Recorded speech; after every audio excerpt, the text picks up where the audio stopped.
Hi everyone. Let me tell you a very interesting story of a painter, a Chinese painter named Wu Daozi. He lived in the 8th century, I suppose. He was commissioned by the emperor to do a landscape painting. He finished the painting and invited the emperor to have a look at the painting. The emperor came to see the painting. He kept on looking at its external beauty. Yes, there are some mountains, lots of white unpainted space. There is water, trees, birds. There are people also. Very good. He appreciated the work of Wu Daozi. But the painter was not very happy. He was not satisfied. He was thirsty for something more from the emperor. He couldn't get it. So he told the emperor, "Your Majesty, can you see a cave in the painting? On the mountains? Can you see a cave there?" And the emperor came closer to the painting. Yes. The painter said, "Do you know? Inside the cave, there lives a spirit." And the painter clapped his hands. The cave door opened. The painter entered the cave, and the door of the cave was closed, and the painter disappeared. Not only the painter, the painting also disappeared from the wall. And the emperor stood surprised and shocked and confused.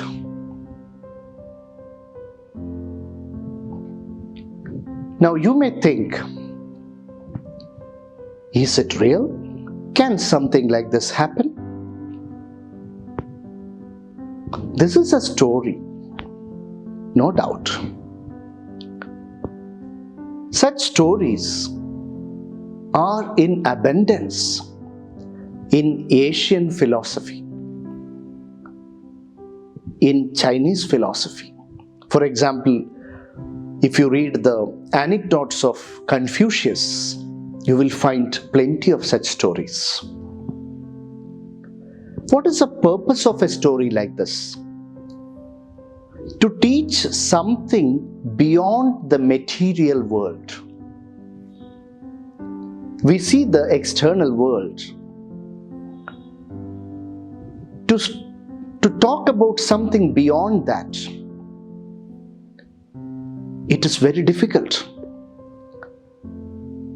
And people would find it difficult to accept something which is very abstract. So, to make an abstract philosophy concrete, we need stories. We can never resist a story. At any time of the day or night, if you narrate a story, anyone would be interested in listening to. So spiritual masters and philosophers use such stories to teach something which is of higher meaning or deeper significance. Now, what is the meaning of this story? Wu Daozi, the painter, wants to teach the emperor and the rest of the world that the artist and the art are one. Number two, the landscape that he has painted is not just for external appreciation. It is not the body of the landscape that should be appreciated. You should also discover the soul of that landscape. In Indian philosophy, we say that this is our body and we have a soul. Great spiritual masters would put it the other way. They say that we are actually the soul and be thankful that you have a body. So, in Chinese paintings, we find the philosophy of spiritual landscape or the landscape of the soul. This lesson, prescribed for class 11th, is taken from a very long and significantly researched article written by an art historian, Nathalie Trouveroy. So in this brilliantly written article, she does a comparative study of European paintings and Chinese paintings.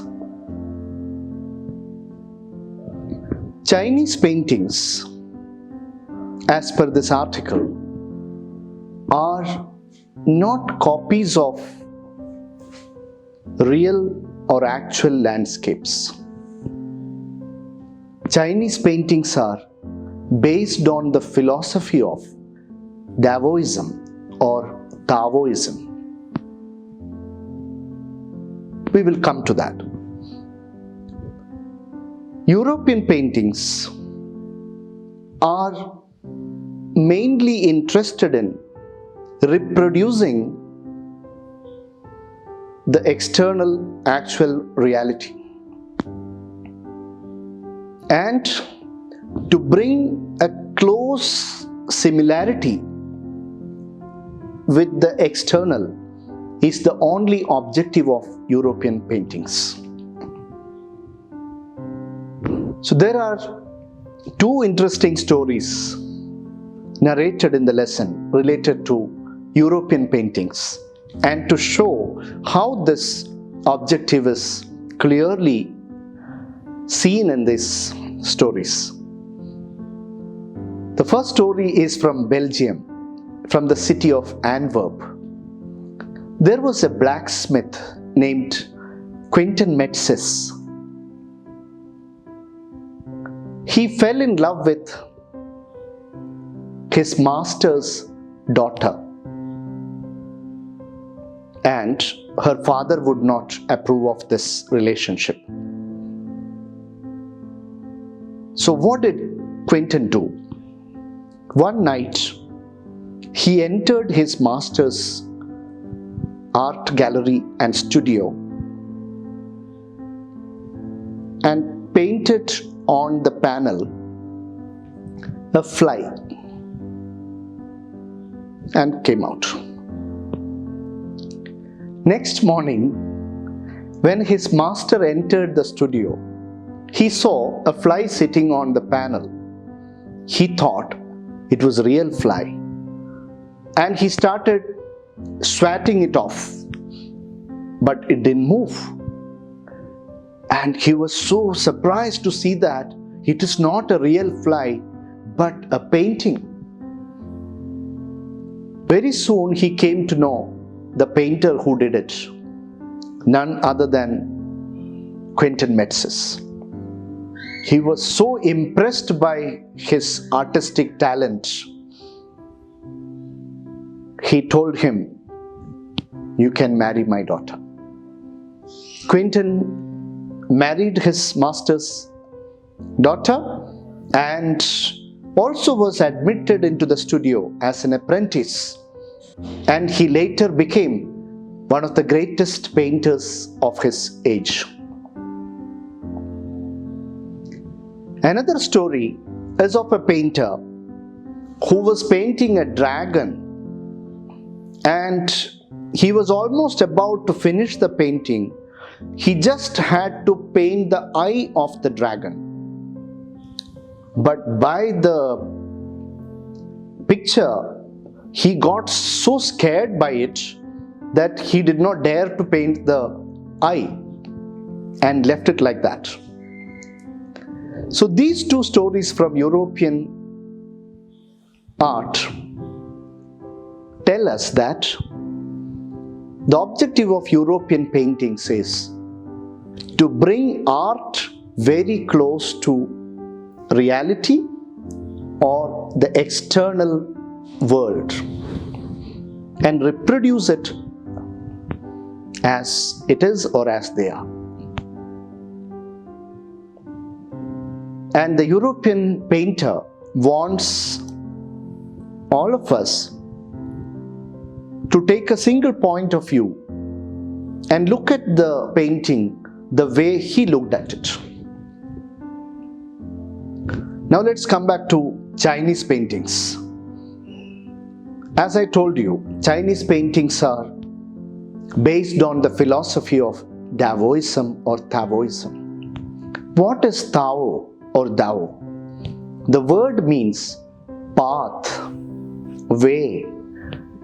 Which is that path? The path into the mystery of this universe. It is an inner spiritual journey. In Chinese paintings, you will find mountains and water. You will find lots of white unpainted space. If you go looking for this particular landscape, you may not find it, because the painter is not copying an external landscape here. He is using these things to represent a great philosophical truth.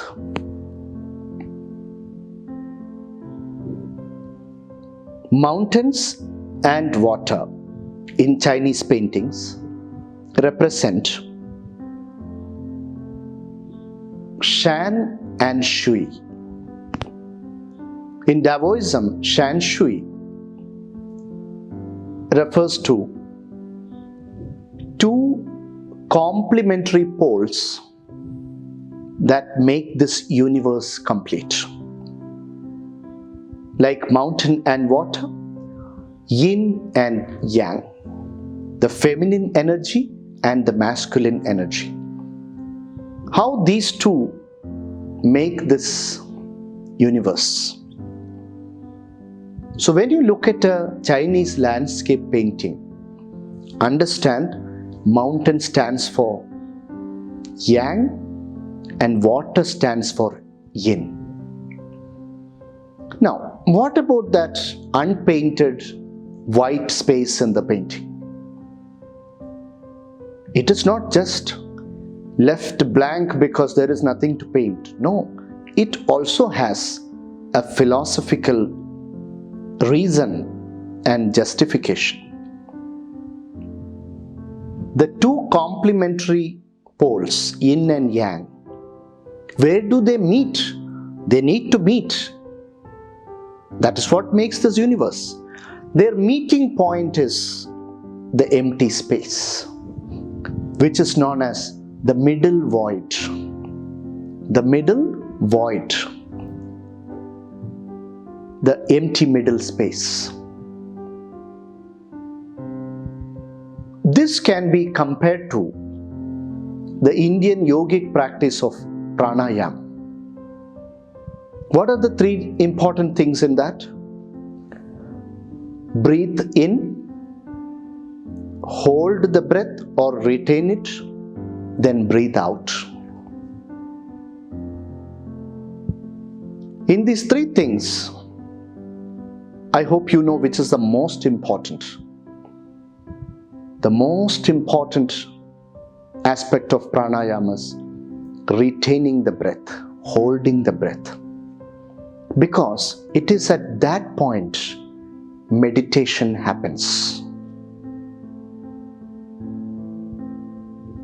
If you look at our life, what is it after all?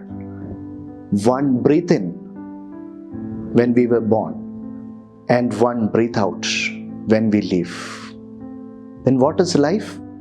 That retaining of breath, that holding of breath, that middle period between breathe in and breathe out is called life. And if you can convert that middle space into meditation, you live in Tao.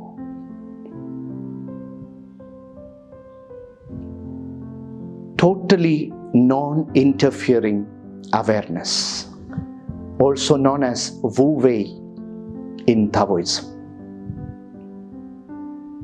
This article tells us that Chinese paintings, the landscape has a soul in it. And it also tells us that to make our life meaningful, we need to walk the path of that landscape, the spiritual, conceptual landscape. Thank you.